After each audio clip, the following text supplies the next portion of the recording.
So this week, it's gonna be a little different than some of our normal videos. Tommy's gonna be stuck at work, so I decided to do a little arts and crafts. Something I've always wanted to do was learn how to make a knife. And I'm by no means an expert on how to do this. I've never ever done it before. I've seen a couple of videos on YouTube. But a couple months ago, Steven and I went to Prince Rupert, and when we were there, we were exploring a shipwreck that had washed up on the beach. And from there, I had pulled a giant piece of metal out, and I thought this would be the perfect piece to try and make a knife out of because it has a story behind it.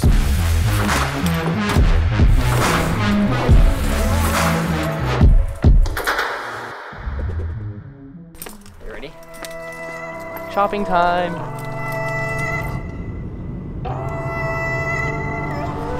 This is Canadian Tire. We found our fire bricks. I found an eye bolt.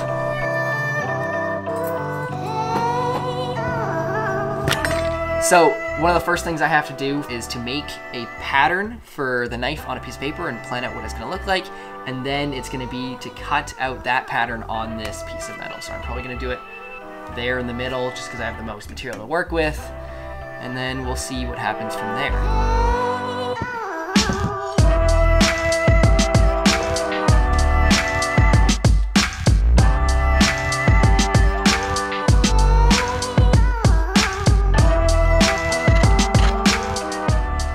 So I've just finished my paper pattern of my knife. So now we just gotta put it onto the steel and then cut it out. This thing is covered in barnacles. So actually I think I'm gonna cut it out first and then grind it just because I can then have to deal with as little barnacles as possible.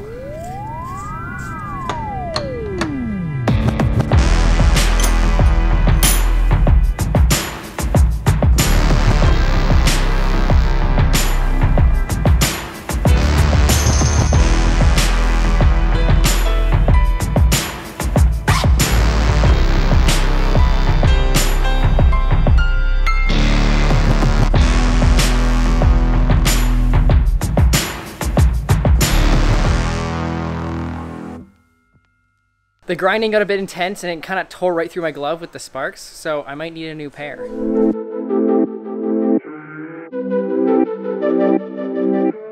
So I just finished cutting out the rough shape of the knife in the steel. Now, according to my YouTube video, the next step is to just sand it all, so that's probably gonna take me about a couple hours.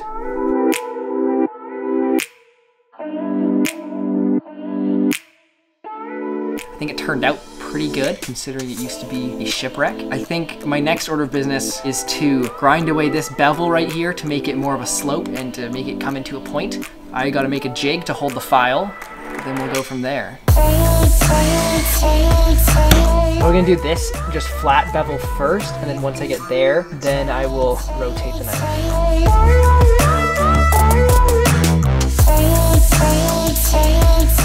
Okay, so I just finished grinding the bevel. It came out really good. It came out way better than I thought. So I just rubbed my finger along the edge there and it cut me. I didn't think it was nearly that sharp. I have mounted this belt sander upside down so I can use it as kind of like a table sander. I made that one up.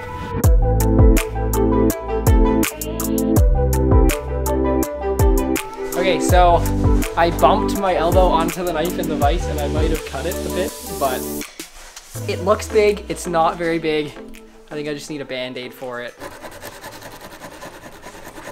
I was just sanding some more and I just cut my finger again on the knife and it's not even sharpened yet, so.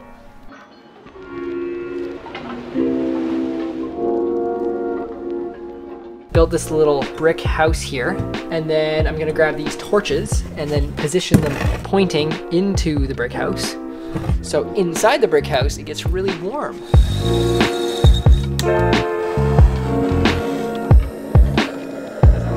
Oh, that looks intense.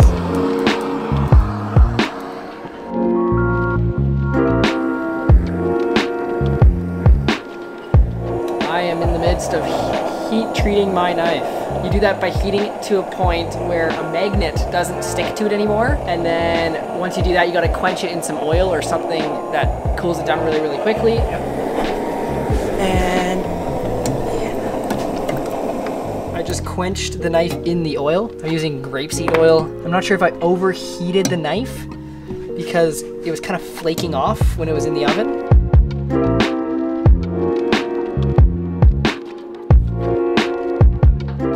So the next step is gonna be to temper this thing.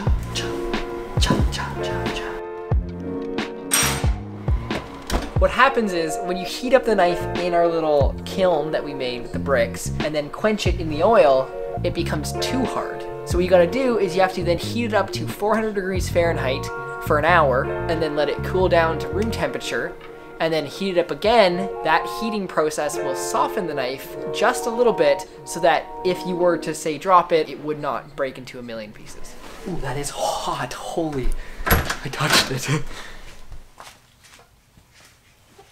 So it's the next day now. I spent the better part of an hour and a half this morning trying to find wood for my handle, and I finally found some at Lee Valley. The next step is to take the knife and to trace it out, make a handle from it.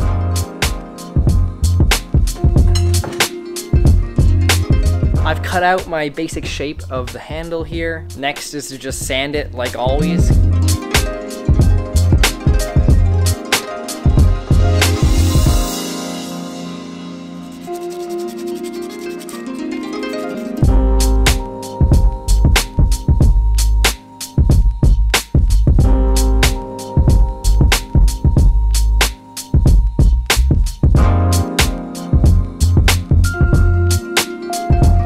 Okay, so it's the next day now. I've just been letting the knife dry in the vise overnight. I just have to pull it out and then sand off all the excess and then we'll be done.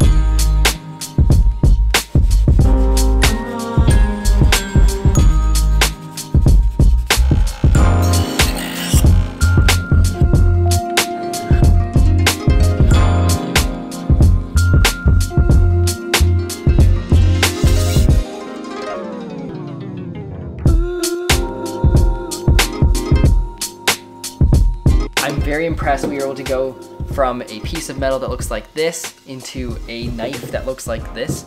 To me, that's really cool. I learned a lot from this experience. It was really fun. I would recommend trying it yourself. I think that's all from us for this week, so we'll see you guys next Monday.